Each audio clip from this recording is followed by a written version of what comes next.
ഏഷ്യാകപ്പിൽ final പ്രതീക്ഷ നിലനിർത്തി പാകിസ്ഥാൻ ശ്രീലങ്കയെ 5 വിക്കറ്റിന് തോൽപ്പിച്ച് ആദ്യ സൂപ്പർ ഫോറിലെ ജയം സ്വന്തമാക്കി. ശ്രീലങ്കയുടെ 133 റൺസ് 12 പന്ത് ബാക്കി നിൽക്കെ മറികടന്നു. 2 മത്സരം തോറ്റ് ശ്രീലങ്ക ഏഷ്യാകപ്പിൽ നിന്നും പുറത്തായി.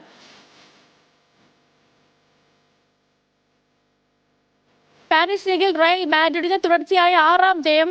ലെവാന്റയെ 1-നെതിരെ 4 ഗോളുകൾക്ക് തോൽപ്പിച്ചു. സൂപ്പർ താരം കിലിയൻ എംബപ്പെ ഇരട്ട ഗോൾ നേടി.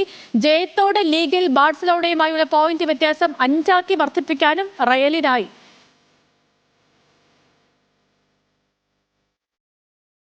EFL കപ്പിൽ ചെൽസിക്കും ലിവർപൂളിനും ജയം. ലിങ്കൺ സിറ്റിയെ 1-നെതിരെ 2 ഗോളുകൾക്ക് ചെൽസി തോൽപ്പിച്ചു.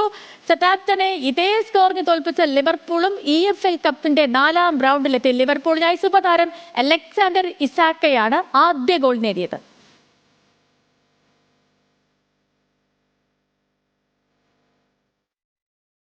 കിങ്സ് കപ്പിൽ റൊണാൾഡോയുടെ അൽ നസറിന് ജയത്തുടക്കം. ജിദ്ദയെ എതിരില്ലാത്ത 4 ഗോളുകൾക്കാണ് തോൽപ്പിച്ചത്. അൽ നസറിനായി യാവോ ഫെലിക്സ്, മുഹമ്മദ് സിമാക്കൻ, വെസ്ലി എന്നിവർ ഗോൾ നേടി.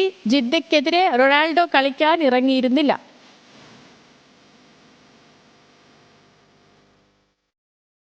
MLS-ൽ ലിയോണൽ മെസ്സിയുടെ ഇന്റർ മയാമി നാളെ ഇറങ്ങും. ന്യൂയോർക്ക് സിറ്റിയാണ് എതിരാളി. നിലവിൽ ലീഗിൽ 5ാം സ്ഥാനത്താണ് മയാമി. നാളെ രാവിലെ 5 മണിക്കാണ് മത്സരം.